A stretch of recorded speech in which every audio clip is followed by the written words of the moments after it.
Good morning, everyone. Welcome to Coffee Talk. We are your hosts, Southborough Youth and Family Services. My name is Sarah Castle. I am the Director of Youth and Family Services. And with me this morning, we have Megan Island, who's our Assistant Director. Good morning, Megan.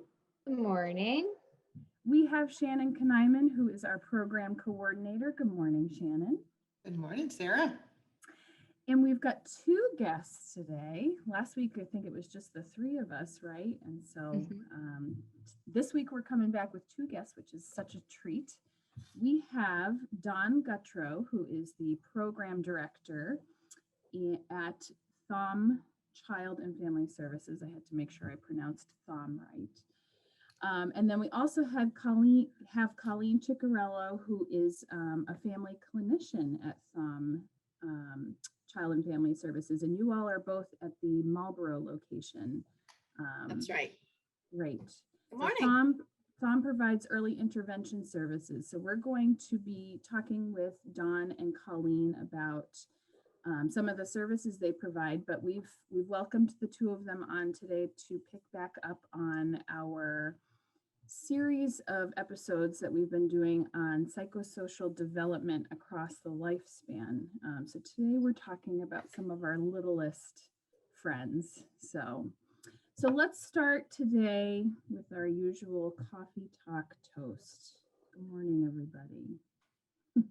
Morning. I actually have coffee in here today. I'm not pretending to drink. All right. You're on a roll. Do. I feel like it's been a couple weeks now that you've actually had coffee. Yeah, often I'm running late to get to the office and I'm trying to do my hair and makeup last minute, and then I have an empty cup and I pretend to drink something when we do our toast. It's out of solidarity. I feel like I need to participate in some way. So how is everybody doing this morning? Good? Good, thank you. Doing well. Good. It was Mother's Day weekend this past weekend. Did anybody have any fun things planned? Do anything exciting? I spent the day out in the garden. You spent the day in your garden? That's great. It was a beautiful day for that. It really was, yeah. That was a nice gift for anybody, really, whether you were a mom yourself or visiting somebody. It was a nice day to be together and be outside, for sure. Shannon, you had started to say something about how you spent your day. It was Sunday. So I got myself donuts. You got yourself some donuts? Yes. Nice. Because it was like, that's what I want. Yep. Great. Kids soccer game. Nice. It was amazing. It was amazing. It was amazing. I can kind of relate to that. We have family visiting from out of state, so all of our attention was kind of around visiting with them. We did get some flowers in the morning. We sort of have an annual tradition where we go purchase flowers for our deck boxes, and we've got one of those big barrels in the front, and so we did that in the morning and had a light breakfast because we had a family get together in the afternoon. But it was a nice way to start the day. And I hear, so Don and Megan they have furry children at home, and Megan informed us that her furry children got her muffins. Although I suspect they did not bake them themselves, nor did they go to the store to pick them up for you. But No, they did not. They might have. And I definitely don't want them doing either of those things, but especially not baking them. Yeah. So I want them to go to the store, though. That is something to say. that I wouldn't. Yeah, that would actually be good. Yeah. It sounds a little dangerous, unless they can walk there, but yeah. With an escort, they'd be fine. Yeah. They'd probably get them for free too, because they're so. Yeah, they are. So. Don, did your pups get you anything for Mother's Day? They got me chocolate, as a matter of fact. They did. Yes. Ooh. Nice. That's wonderful. That's Yes, so great. dangerous, but wonderful. Yeah, actually. As long as they don't. eat Not it. for puppies, just for Right. me. Right. That's great. That's great. Well, as I mentioned, we are picking back up on, we've been trying to get our guests on lined up for this developmental series that we've been talking about. Before today, we've talked with a couple of people first about school age development, and then we talked about adolescent development. And so today we're going backward and talking about what are we defining it as here? Toddler development. So today we're talking about roughly 2 to 3 year olds, I think. So so let's maybe start by talking about our guests today, Dawn and Colleen. I'd love to learn more about the two of you, find out more about Thom and what you guys offer there, and whatever services you want to tell us about. Sure, I can go first. I'm Dawn Gutro. I'm the director of the Thom Marlborough Area Early Intervention Program. I'm a pediatric physical therapist. I've actually been working in pediatrics as a physical therapist for over 30 years, and the last 20 years in early intervention. And I became the director about 7 years ago. So that's me. That's great. I just realized when you introduced yourself that I was trying super hard to say it correctly and I said it incorrectly. Thom. Oh, Thom, that's right. Thom Child and Family Services. My apologies. Not at all. And how about you, Colleen? So I've been a family therapist at Thom for about 9 years now, but I've been working as a family therapist both in early intervention and early childhood mental health for almost 20 years. Let's see, the last 6 years, I've also been doing some training and consulting for the Department of Public Health's early intervention, and am a 2017 fellow from the UMass Infant Parent Mental Health Fellowship Program. So really beginning to learn more about infant mental health in the field of infant mental health. Wow, that's great. Yeah. What a great resource you guys are. We don't often come across folks who treat mental health for that young an age. So that's really awesome to I'm sorry to tell you in advance, we will probably be calling you all and maybe sending you emails once in a while. It's a totally self-serving program. Yes, exactly. No. Well, I can talk a little more about early intervention in general in our program and specifically. So early intervention is a statewide system that provides support for families with children birth to 3 years of age. It can be children with developmental delays or who are at risk for developmental delays. Our program, as I mentioned, is the Marlborough area program. So we serve Southborough, Marlborough, Northborough, Southborough, Westborough, and Hudson. So those are the areas that we serve. We work collaboratively with families and caregivers to help support their child's development.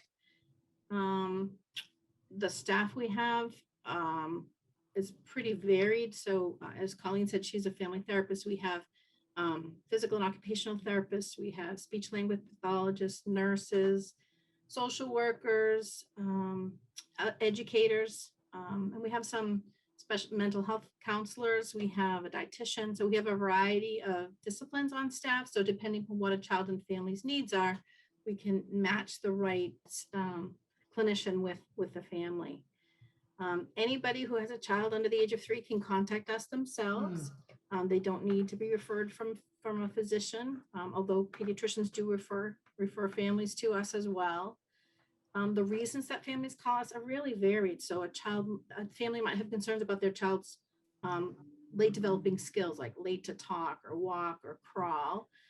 They might have concerns with feeding issues or certain behaviors that their child's exhibiting. They may have lots of questions just about general parenting or how to engage with their child or to bond with their child. So we do see kids and families for lots of different reasons. I thought I would just share our phone number and our website for anyone that might want to contact us or just even ask questions.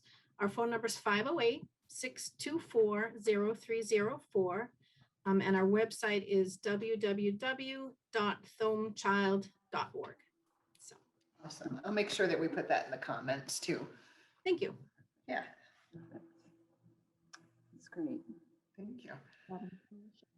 Um, so today we're going to be talking about toddler development, and so, like Sarah said, it's roughly 2 to 3 year olds.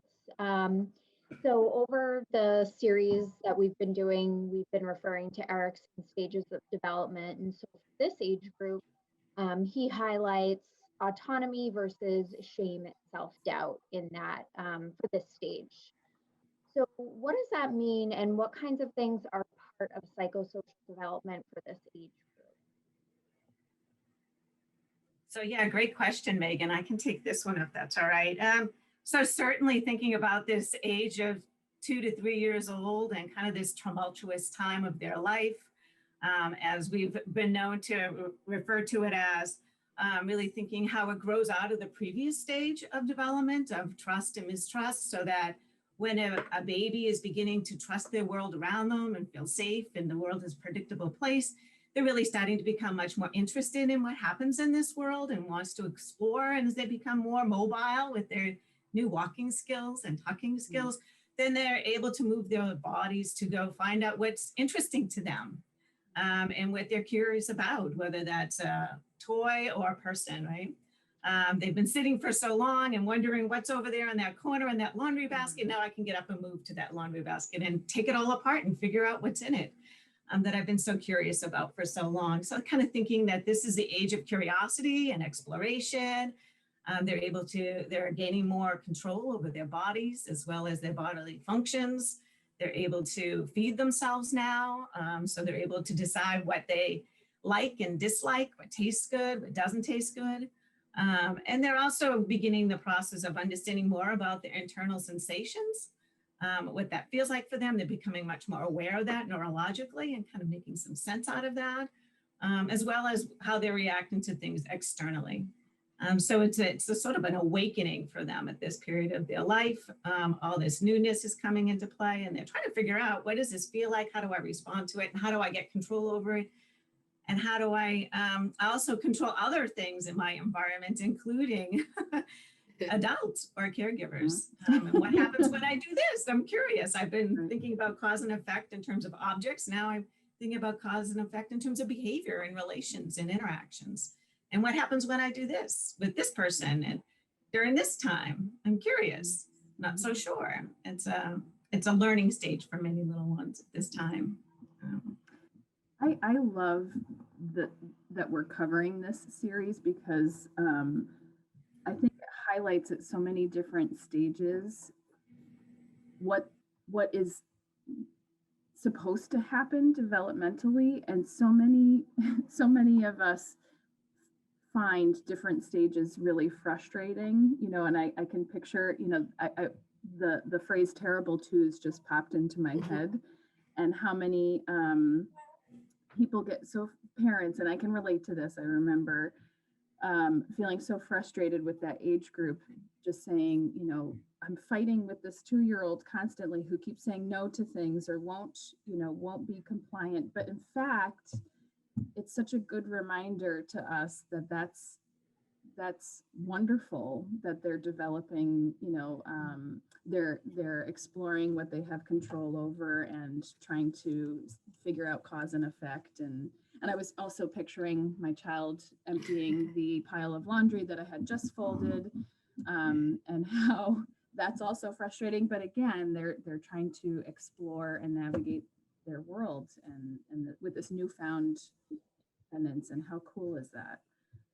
Yeah, yeah. That was kind of what I was going to ask you is, I also think it's funny how some of these stages mirror each other. That while I was doing some research for this show, I'm looking at what's typical development for this age. And last week, or not last week, but the last time that we did this subject matter, we had someone come in and talk about adolescent development.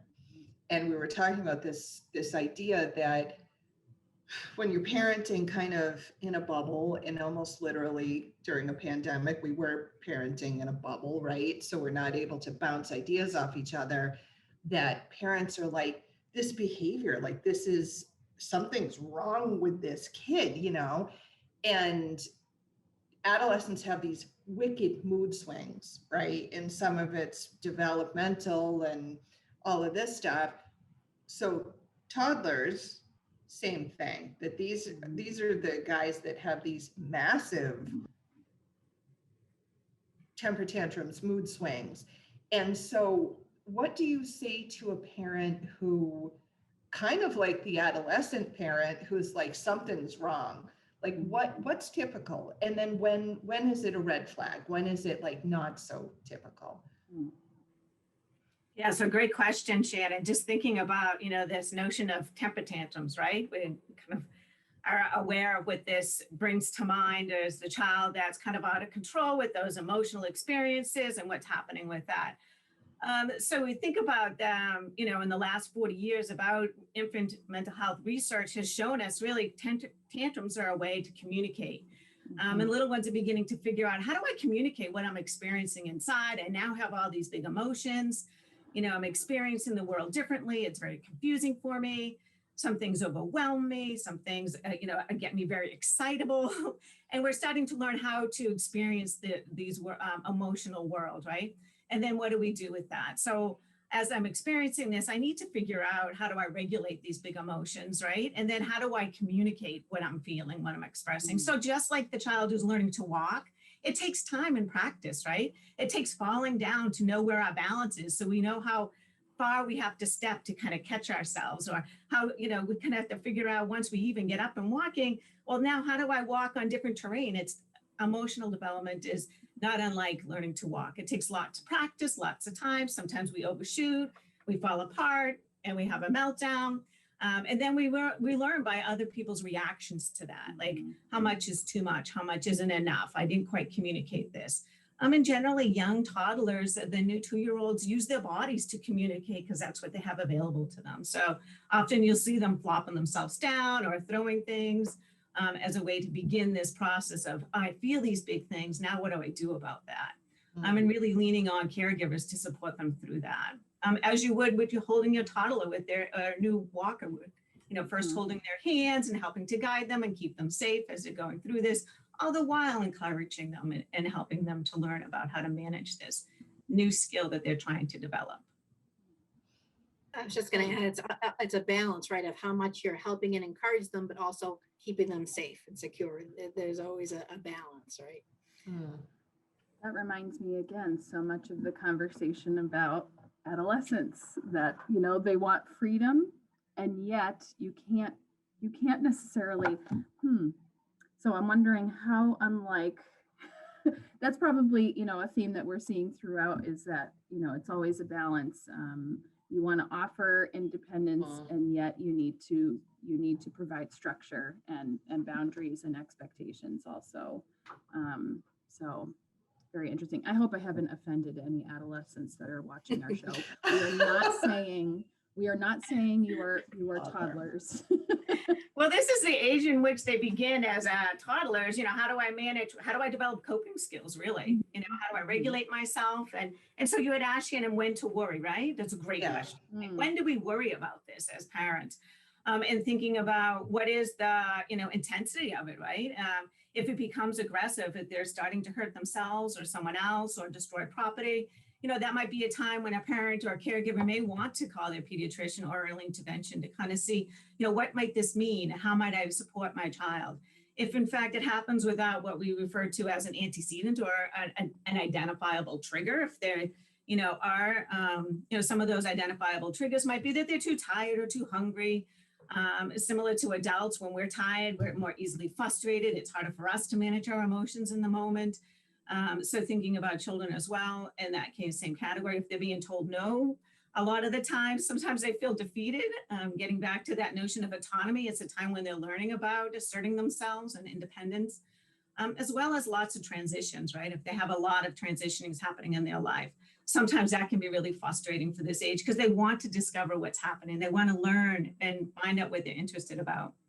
I remember when my youngest was a baby, and I also had a preschooler at the time, that we would always be on his schedule, the preschooler schedule, and we had many appointments we had to always be going to. So my poor baby, at that time he was probably 18 months, really didn't have a whole lot of time to continue to discover what he was interested in at that playground at the sandbox with the trucks. And I would scoop him up and take him because we got to go get the other one off the bus now, sorry, kind of thing, or pick him up at preschool. And it was frustrating for him to have to always stop what he was doing in order to go through the rest of his day. So sometimes you would see that meltdown, like, I'm not quite finished yet. I want to figure out what it does when I push it this way with all this sand in front of it. So being mindful of that. So when to worry is if these triggers are happening much more without anything, precipitating that. Sometimes some parents in early intervention that we support will say that, just out of nowhere, they had a meltdown and really not understanding what might be attributing to that. And I would say, I'm going to guess that you guys are going to say the same thing that we do, that, we shouldn't try to do this in a vacuum, that I think people try to stay in control, that they don't want to reach out for help because it's hard to ask for help. It's hard to ask those questions. But we always invite people that, if they're like, I don't know if this is okay, to call us. And quite often it is, yep, that's normal, that's okay. And I'm assuming you guys will provide that same kind of support. Absolutely. Yeah. Families are always welcome to contact us just with questions. Yeah. Right. Yeah. That's why we're here. Absolutely. With such a broad range of behaviors or, being exhibited, it might be hard to know if you need early intervention services or not. So, Yep. Really great to hear, because I think I always thought that early intervention had to be a referral, like you had to get it from a doctor or something like that. So it's nice to know that people can just call you and ask questions and find out, yep, we need some extra support, or no, this is typical. You guys are doing okay. So Yep. And we always welcome families to check back in too, so that if their questions have been answered at that time, feel free to call back. If things become a little bit more difficult or challenging, feel free to reach back out to us. So I'm wondering how you guys think maybe the pandemic has affected this stage of development for toddlers. We know it's had a big impact on everyone and every stage, but how might it have affected toddlers? I think going back to this notion that we were talking about in terms of this desire to explore new things and nobility, it's sort of what sometimes this in this last year, our world has been a little bit shrunken in that sense, that there really hasn't been opportunities for toddlers to really go and explore aimlessly and without the sense of caution for parents, right, and caregivers to be able to allow them to do that as they had done pre-pandemic. So thinking about ways in which families might be able to offer some nobility within their own home with activities that they may already be doing. So something like reading a book in a different place with a different person, kind of switching things up, using objects in different ways that are more creative and ways that you hadn't thought about, things to that effect. And, again, engaging with other people. And that's been, a world has been shrunken again there as well. And getting to know what other people's reactions might be to their behaviors and the ways in which they're learning to interact and socialize has been reduced. Yeah, a lot of our families have, I'm sorry, I was just gonna say, a lot of our families have told us that they, their children haven't been exposed to other children their child's age like they normally would have been, and what can they do about that, and how can they help support their child with social interactions as they start to get out in the world again. That's a big concern for families. The pandemic has been very stressful for everybody. So if young toddlers in a family where the parents are stressed, they're trying to work, be on the Zoom calls, limit social engagement. They're worried about COVID. So all of that stress for the parents can affect the toddler as well. And so just, bringing that to their attention, and how can they support their child, that one-to-one interaction with their child without laying their stress on the toddler. That's another piece too that this pandemic has shown us. Yeah. Do you have thoughts on, I wonder how you would answer that question to parents who said, my child hasn't had socialization with other kids, but I'm even thinking one of our coworkers down the hall had a baby that was born just before the pandemic. So he was really a newborn, and really is, they're starting to see his reaction to being introduced to some of his own family members for the first time and feeling really anxious and, you know, crying every time his mother comes in the room because he doesn't know who she is. And, you know, so I think that families are going, you know, we're all going through some transition right now. This was an episode on a previous, this was a topic on a previous episode where we were talking about how to adjust to this new normal again, that we're going through. So I wonder if you have thoughts for parents of children this age on how to sort of make up for the fact that some of these opportunities were lost during the pandemic, and also how to support your child as we're transitioning back into engaging with the world again. That was a long-winded question. I apologize. Hopefully you stayed with me the whole time.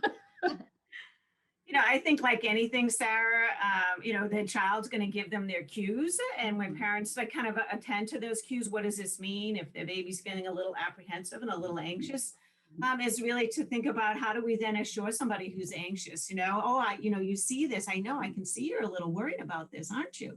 This is grandma, and we talked about grandma, and here's a picture of grandma, and you remember you saw grandma on Skype? Now, a baby may not understand that, but they're understanding your tone and your affect and the ways in which you're helping them to calm them in that situation. That's what they're picking up on. So that's going to lower their stress response system. So then they're going to begin to associate, oh, okay, so this is safe. I'm looking at my caregiver, my parent, they're saying it's safe, it's okay. I might reach out and touch grandma before I allow the baby to do that. See, grandma's okay. Would it be all right if grandma touched your hand, or do you want to touch grandma's hand? And slowly introduce this lovely relationship they may have already been exposed to via Skype, and hear the voice. Oh, now I kind of remember that voice. Yeah, that's a familiar voice. I'm okay. I'm feeling better. Now I can take you in, and now I can enjoy you, right? Now I can pay attention to those interactions. I'm with you now. I'm here with you now. But really leaning back into their caregiver as a way to look for those cues, to help them feel safe and be reassured that this is okay. I see that you're a little nervous about this, and that's okay. I'd be nervous too, but I'm here with you. I'm here to help you. I'm sure that, sorry, Shannon, I could see you were about to say something. I was just thinking, I imagine for some grandparents or even parents, it might be upsetting to have that happen. So I think that's a really important point, is that to follow the child's cues and provide reassurance and take things slow. And I imagine that's probably a similar theme, no matter what the transition is, or what we're trying to help them adjust to. And Dawn, I think you had told me that even the staff meeting the kids, that they were on Zoom with them, had to do a similar thing in terms of. I was actually just thinking of that again. So our staff have been working via telehealth throughout this pandemic. And so they've been, you know, on screens with the families they've been working with. And so they would see their whole face. And this last month, we've started a pilot of slowly starting in-person visits again, with a small number of staff and a small number of families. And we're gradually, you know, increasing those numbers to try and keep everyone safe. But a staff person going to a home in person for the first time, never having necessarily met the family one-to-one, you know, that they show up in a mask, you know, the child's, you know, a little apprehensive and standoffish. So sometimes what they've done is they've, you know, stood back outside before they come to the door with their mask off, just so they can wave and say hi, and parent can say, hey, that's Dawn. Remember Dawn? We saw Dawn, you know, on Zoom, and then put the mask on. And then so start that introduction and get the child comfortable with who that person is that they, you know, they have met before in a different context, and bringing that context together, or bringing them a picture of you without the mask, or, you know, just staff have come up with different ways to help support that child with that transition to this new person coming to their home for the first time, is really someone that they have met before, but just in a very different context. Great. Well, ladies, thank you very much for coming on today. I feel often after one of our shows that I think of people that I'm going to say, I'm going to tell them to watch this episode because I think it's such great information and so reassuring to know that, you know, what they might be going through could very well be what's sort of typical development, but also, you know, understandable that it might be looking a little different than we would expect because of the year we've just had. And so Yeah. very nice to know that you all are available as a resource for families should they be challenged with supporting their youngest family members. So thank you very much for coming on today. As Shannon mentioned, we will surely provide the contact information for THOM, including their website. Shannon, forgive me, what are we doing next week? I forget. Well, it's possibly a mystery guest. We've been doing this for a long time now, so getting new folks on the show has been tough. So I do believe that we're going to be talking about sleep next week, and That's we will important. have, which is something that a lot of people like. That's another one that people are like, oh my gosh, I can't sleep, or my kid can't sleep, and you know, the experts are going, yeah, that's pretty much all of us. You're like, really? So I do believe we're going to be having Dr. Stephen Balsas from UMass Lowell coming on to talk to us about sleep. Wonderful. Yeah. Or a surprise guest. Or a surprise Stay guest. tuned. We're leaving you in suspense. That's right. Well, thank you again, ladies, and thank you all for watching. We hope to see you next week. Take care. Thank you.